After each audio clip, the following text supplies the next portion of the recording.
Welcome back to our Crypto Energies. My name is Yona Brindis and I am your presenter here today. Weekly update here for energetically sensitives and empaths for the week August 3rd till August 9th. Yes, and there's my little crypto kitty that caused so much problems here last week, just so you guys can see this.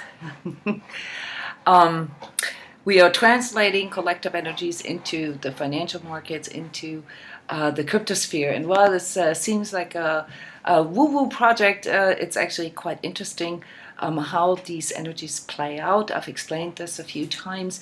The cryptosphere is a very strong sort of grassroots-driven, crowd-driven ecosystem, and therefore the sentiment that people develop towards this new technology, this new disrupting technology, is something that is very much determined by people's personal, individual states of mind, states of emotion. And so it seems to make a lot of sense to take collective energies and transfer them over into the market sentiment. All right, so this is not a forecast.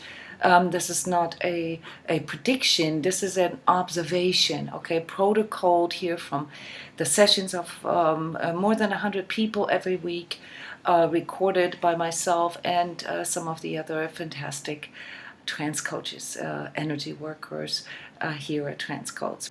And what we will be looking at is the market right now. So while we had this phenomenal sort of upbeat and sentiment here last week, it's mostly driven through the ETF hopes, that cryptocurrencies would be accepted as securities, driven by some of the custody rulings that were happening here for some of the exchanges. And there was a lot of speculation with this, and I tried to prepare you for this. What we're seeing now this week here is, the past 5 days, is of course sort of a deflation of that again. And technical analysis shows something what the analysts call like a Bart Simpson dip, and that is basically the assessment that it could go either way. So once more, we don't know where this is going, and this intense up and down, okay, this volatility, what everybody tries to sort of harness, okay, is now really becoming reality. So it's time for us to really accept that about the crypto market. Okay, it's always going to be like that. Okay, it's always going to be, somewhat volatile compared to other markets, simply because it basically has to obey to different kind of dynamics. And we talked about the dynamics last week a little bit. The ups and downs that come with such a new paradigm trying to become implemented here into our life, not just blockchain. Blockchain is such a theoretical thing for people, but at the end of the day, what it is something like a new internet technology. It's comparable with when the World Wide Web was starting to become adopted. When emails were starting to become adopted. So all these disruptions that are happening right now in the financial markets, you can see this. It's an overall collective energy. Okay, Facebook, for instance, lost $112 billion off their market value last week. Okay, that's like almost the entire market cap of Bitcoin. All right. Apple has crossed the boundary of $1 trillion being worth. Those are huge volatilities. Okay, and Twitter got pulled down along with Facebook based on the speculation that if Facebook goes down, Twitter will go down along with it. So guys, this is reality. Okay, this is the the nature of a new paradigm coming in. Okay, you can call this financial crash, or you can call this, an upgrade, or a sort of higher vibratory transition, of some of the practical aspects of our life. And it's of course affecting our personal lives, and I cover that in the energy update that I do right before the crypto energy update. But how it affects our assets, our capital, our money, I cover here. And so for those of you who've been around the cryptocurrency sphere, just a few news here, just something that sort of poked up for me. Coinbase added UK pounds to their fiat conversion. That's great news for those of you living in the UK. Pillar is going live with their beta of their long-expected revolutionary wallet. Utrust is live.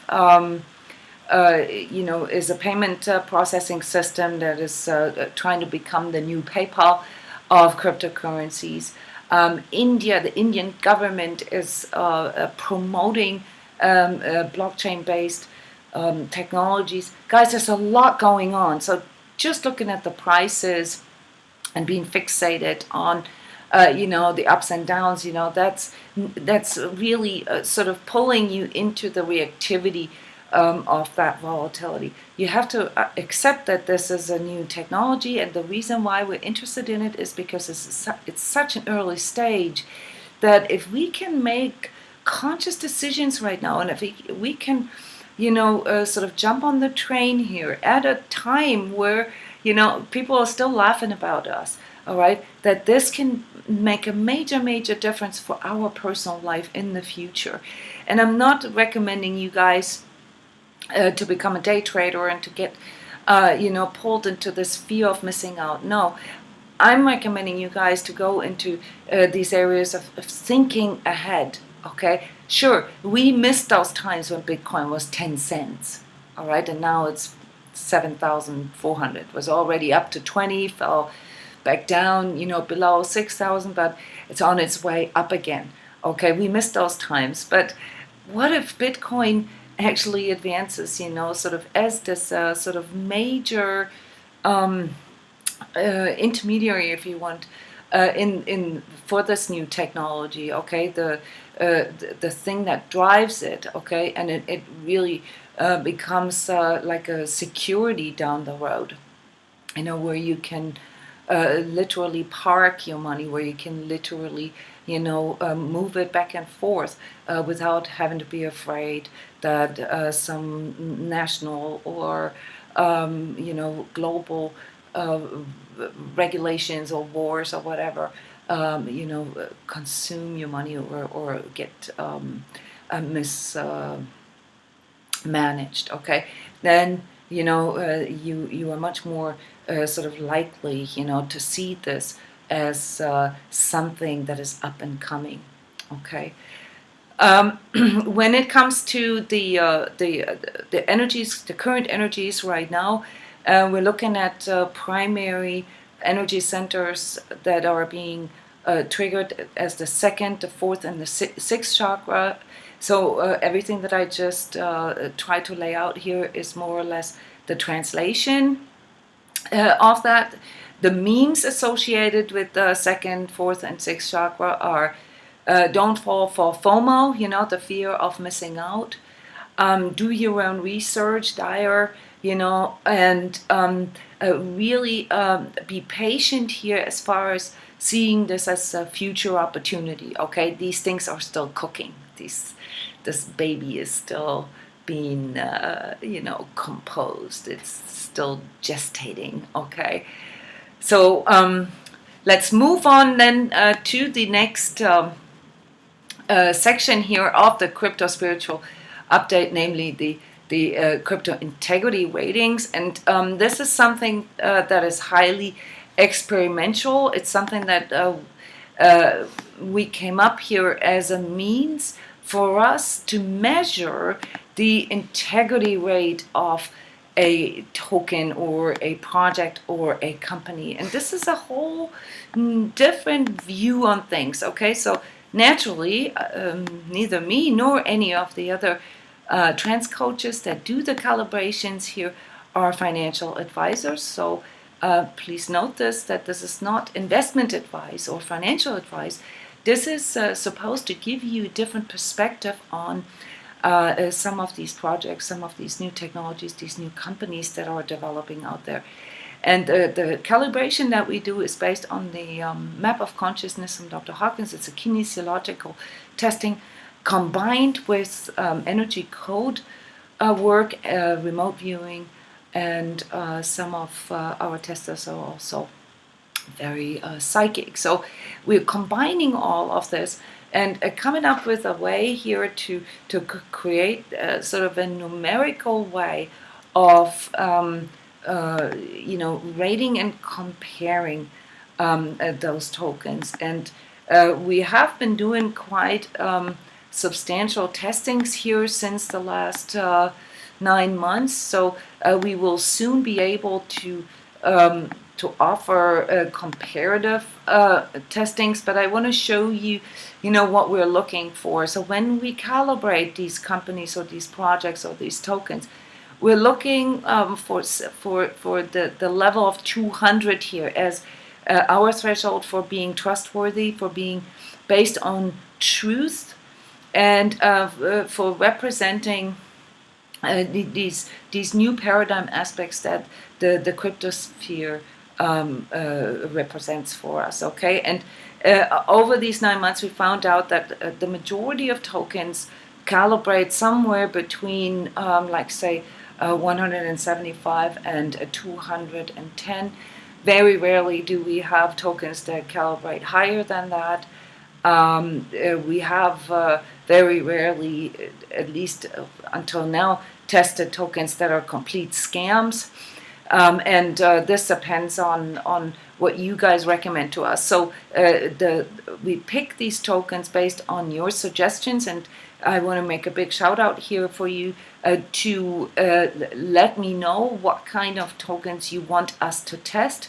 This has worked really well in the past, and the selection that we have is actually pretty cool. We're closing in now on the top 20, top 25 with most of your recommendations, but we also have some really cool sort of out of the box or unusual tokens that we've tested because you recommended it. So that's maybe the place to actually give attention to smaller projects that can be quite interesting. So please let us know what you want us to test in the weeks to follow. The categories that we test things in are pretty clear cut here, except for that sometimes they overlap a little bit. I want to explain this. So we have a category for ICOs, for altcoins, tokens in general, exchanges, wallets. Wallets can also be DApps, obviously. Exchanges can be wallets, so we try to categorize them depending on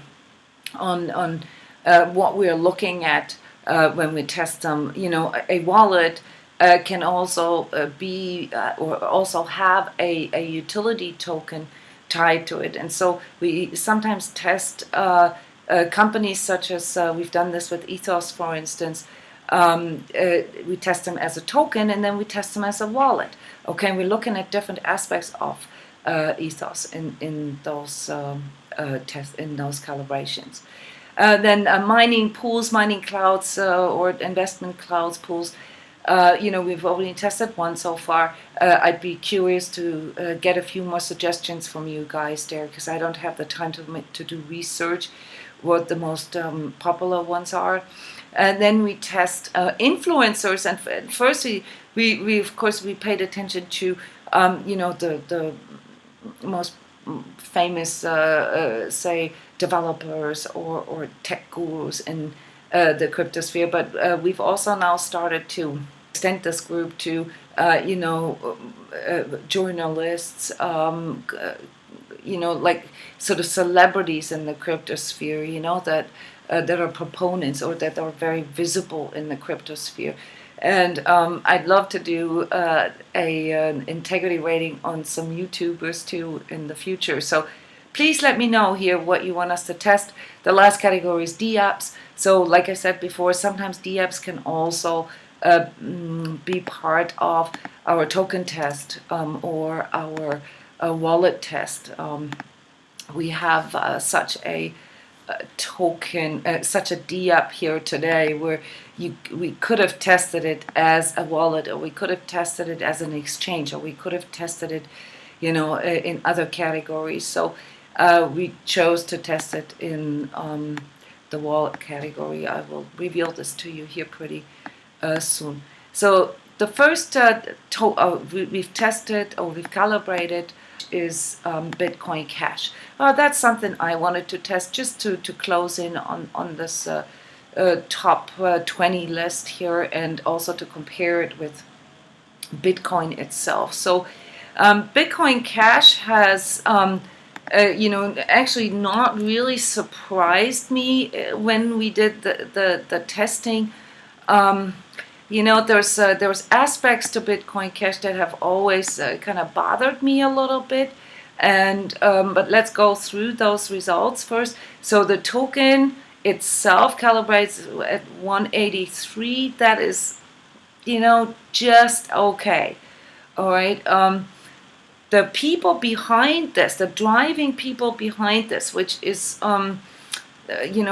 which were a few programmers, but primarily, if I understood this right, this was like about a year ago, the miners. Okay, this was when Bitcoin started to become slow, when the fees went up, and when the scalability became a problem, and so Bitcoin was forked into Bitcoin Cash, the people behind it mainly did this to become more competitive, which, as it turns out here in the integrity rating, is not really panning out. So the true intentions behind that were probably more driven by profit seeking, also perhaps fear. So in the calibration, what we saw is that the miners used their power here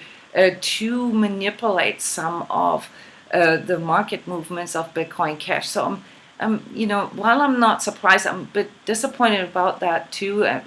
The people, the team behind Bitcoin Cash, therefore only calibrated 170, while the technology calibrates at 184. That's all right. Let's compare this here with Bitcoin. Basically, the higher vibratory mother of that, calibrates with 200 and 199. 199 here, much higher than Bitcoin Cash. So, in comparison with Bitcoin, I think it's safe to say that Bitcoin Cash is a lower vibratory clone, of Bitcoin, and therefore not really very trustworthy on the long term. Next up is DIGIPULSE. Okay, so DIGIPULSE is an interesting project. It got my attention last year when it ICO'd here. So DIGIPULSE provides a platform for digital risk management, or asset management. In other words, it provides applications, for instance, for private key recovery, a way to put your will onto the blockchain, so that if you die, for instance, your children or whoever is in your will can recover your cryptocurrencies, and also prove the ownership. Okay, so personally, I think this is a really, really cool project. Okay, could be very, very useful. So with 193, it's a good concept. It's almost trustworthy, in its entire sort of intention. The people, the team with 190, that's okay. We've seen, this is something that has to do with the basic value, at the basic conscious level of our economy right now. So 190 it's up there. It's not fully integrous, but it's up there. But the technology with 197 actually calibrates relatively high. So an overall value of 193, guys, is all right. The technology is sound, but we had a little bit of overlay in the sense as that this idea may actually be stolen or maybe copied or whatever, by larger financial institutions. So I would definitely follow DIGIPULSE. I think this is a really cool idea. They were really early here in the market, forerunners.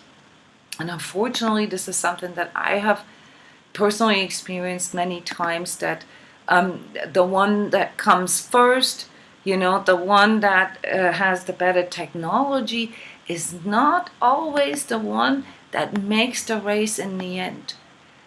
Remember Xerox, guys? Xerox was one of the first companies that produced photocopiers, and it was super high tech at the time, all right, and it led to an entire transformation of, the way we can duplicate documents, and they didn't really make it. Same with Ericsson for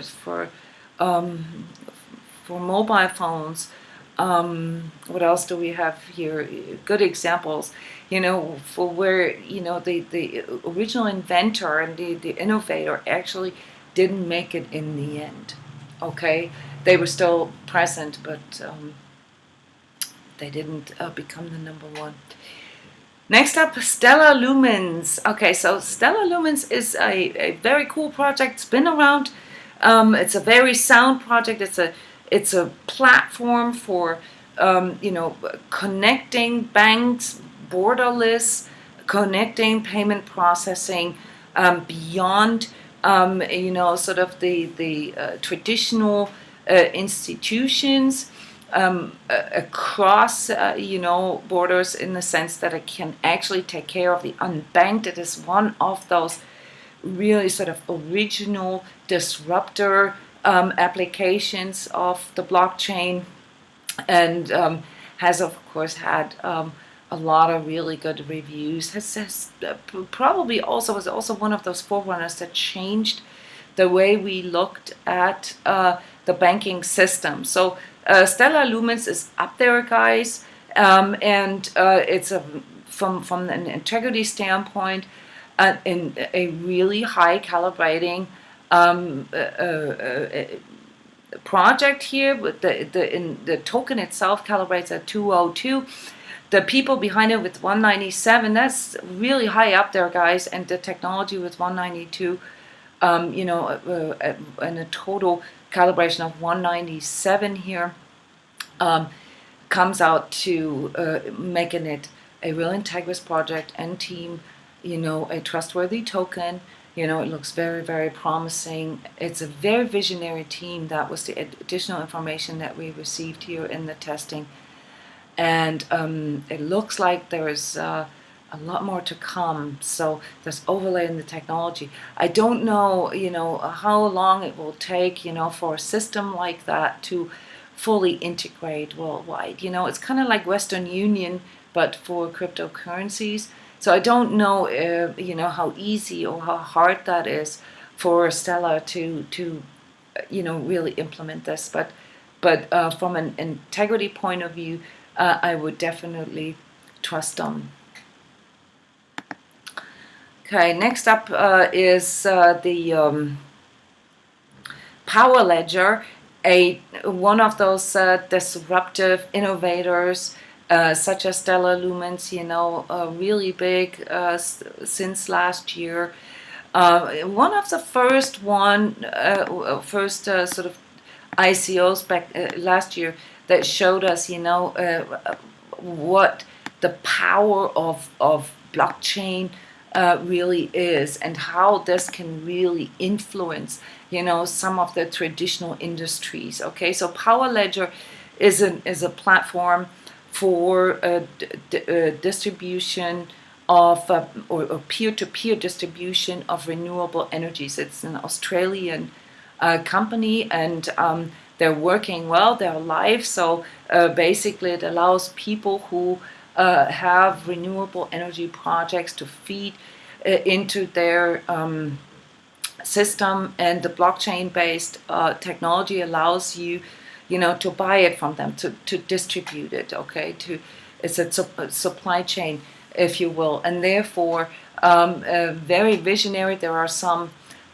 similar projects out there for other markets, and it's definitely something that is way showing. The token calibrates at 204. That's really high, which means that we're probably going to see PowerLedger here for quite a while.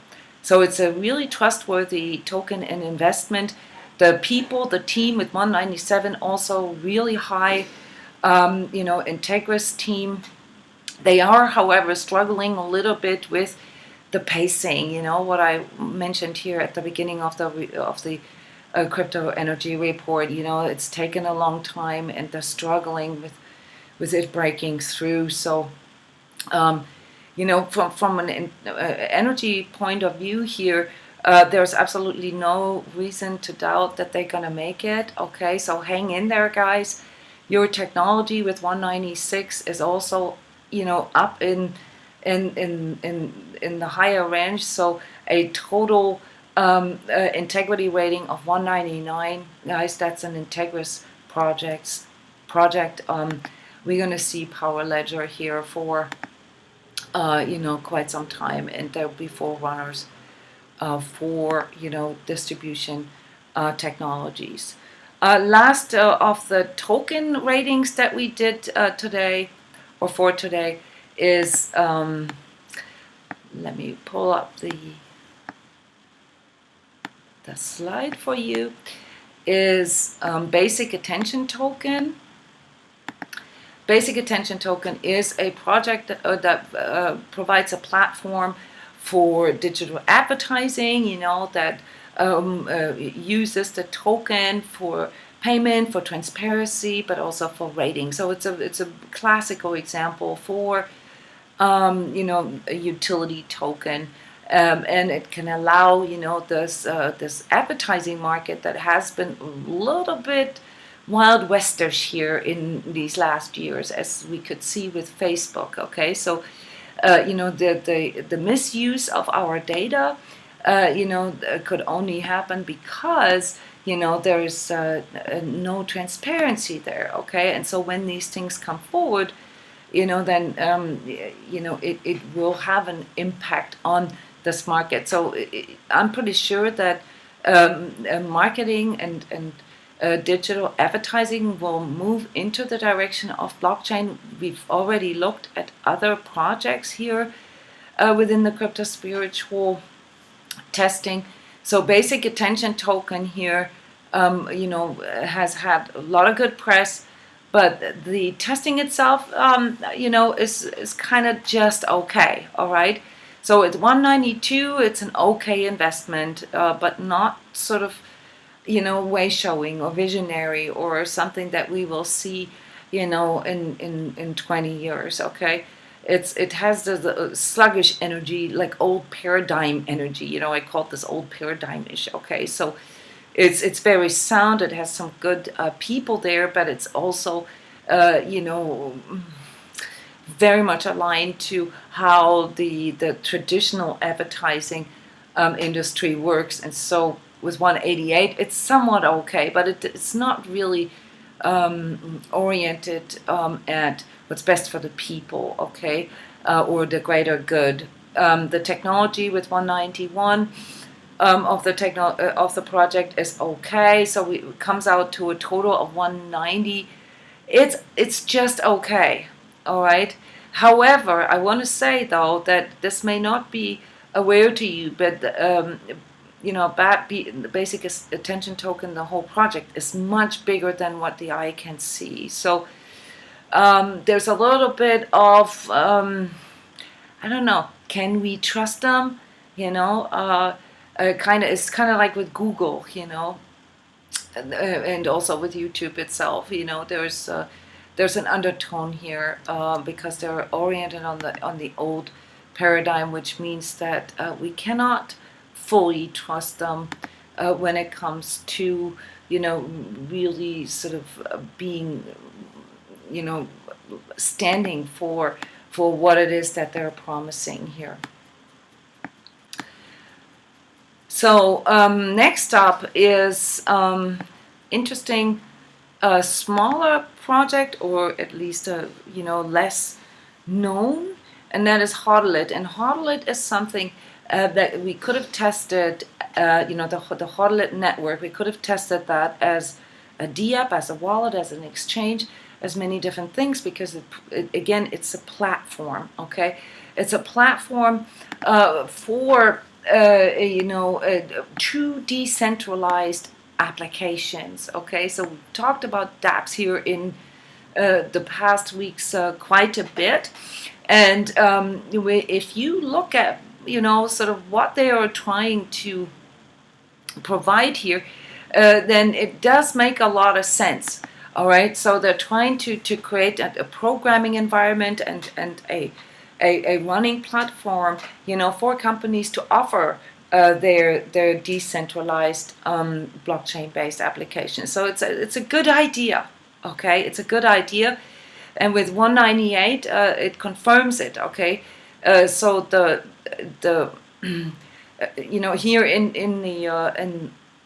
the slide you see it tested as wallet. This is actually a mistake. I should have tested it as a DApp, because I was specifically looking at one of their projects that functions like a wallet or an exchange. With 198, it's a pretty integrous application here, or application platform. The people behind it with 190, it's okay, like we've talked about before. It still has this old paradigm type of thinking behind it, and the technology, the platform itself with 194 and a total rating of 194 comes out to like okay, it is integrous and it will work. All right, and I'm pretty sure that the HIT token, as the abbreviation for their token, could be a hit. It could be cool. All right, but we have to keep an eye on it, simply because there's some old paradigm energies behind it, which means that it may not be as disruptive as it sounds right now. Trying to keep up with all those different crypto exchanges that are now occurring here and shooting out like mushrooms. We've decided to test ForkDelta, a relatively old decentralized exchange, one of the first. EtherDelta was their name until there was a shift in ownership at the beginning of the year, and now they're called ForkDelta. Those of you who were trying to buy ERC20 tokens, or last year, you probably made painful experiences with EtherDelta. So ForkDelta is a bit updated, but not much different. It's really uncomfortable to use. It takes a long time, and it's really hard to know if a trade went through. So it's okay. I've gotten used to it, but if you can, it's one of those exchanges that if you can avoid it, you will.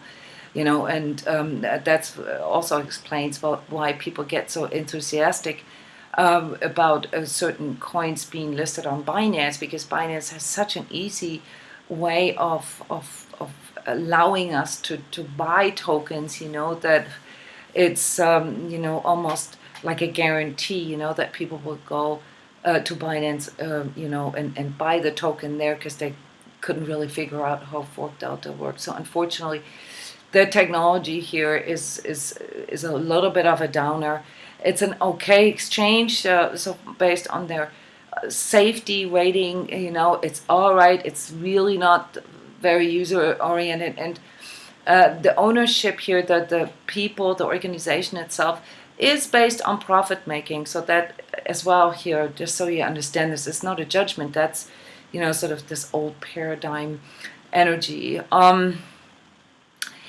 For me, the ForkDelta rating here was a good lesson in just because something is decentralized doesn't necessarily make it more integrous or better, okay? So I personally think that, when it comes to popularity, when it comes to implementation, of cryptocurrencies, which is sort of the big train that we are still waiting for, okay, it's important to have a good user interface. It's important, to help your users when they have issues and so forth. So, I think it's okay to make certain compromises for the user, because you can be fast, you can be secure, you can be good looking, okay, but in the end, you're not going to have all of it together. You're going to have to make compromises, and I think that making compromises for the user to make it easier for us to apply will serve the cryptosphere more than trying to be special because it's fully decentralized, or trying to be the fastest one, or at the end of the day, we see this with the success of Coinbase and Binance. It's people will accept that works the best for them, and they may be willing to make compromises there with their safety. Okay, I hope this gave you a little deeper view on what the integrity testing here really shows to us. Now, the last category is the crypto influencer integrity rating, and here I want to send a big disclaimer that this is not a judgment of a person, okay? So what we are looking at here is, how trustworthy, how integrous is this person, and with it, of course, the kind of news that they spread, or the kind of opinions that they present to us, okay? And the next influencer here that we've tested for you is Max Keiser. Max Keiser produces reports. He's a broadcaster, filmmaker, a pretty big name, and has been an early proponent in the cryptosphere. And while some of his reports, bring in some of this disruptor spirit as well, that personally, I've really liked this in the past myself. There are some issues here with the integrity of that, and so don't understand this integrity rating here as something that comes from a moral place. All right, so Max Keiser as a person, calibrates at 178. That's below truth, okay? So this doesn't mean that he's a bad person, okay? This means that his personal alignment, the alignment of his consciousness and what he does, and therefore the perspective that he offers, that it is not necessarily based on truth all the time. So there's a lot of sort of rebellious energies. There's a lot of or somewhat crypto conspiracy theory energies in what Max Keiser reports, and so it's also from an energetic point of view, a lot of that is anger based. Okay, and some of it is even fear based. So overall, what this means here, and again, this is with a disclaimer. I would not take everything as integrous what is reported through him, because some of it is based on attention seeking. Okay, so I hope this sheds some light into it. I hope, guys, that you've learned something, or that you were able to shift your perspective a little bit here through this crypto energy update for the coming week. We will soon have a comparative analysis for you in these different categories. Our fantastic group members here working on this. So thank you, Cheryl. Thank you, Gosha. Thank you, Boris. Thank you, Jeff. Thank you, Patricia. Thank you, Sebastian. You know, you guys are all contributing, you know, to these reports, and maybe I can get one of you to do the broadcasting one day. All right, guys, don't forget to like the video, to subscribe to my channel. I'll be here next week, hopefully on time. And thank you so much for your time. Bye-bye.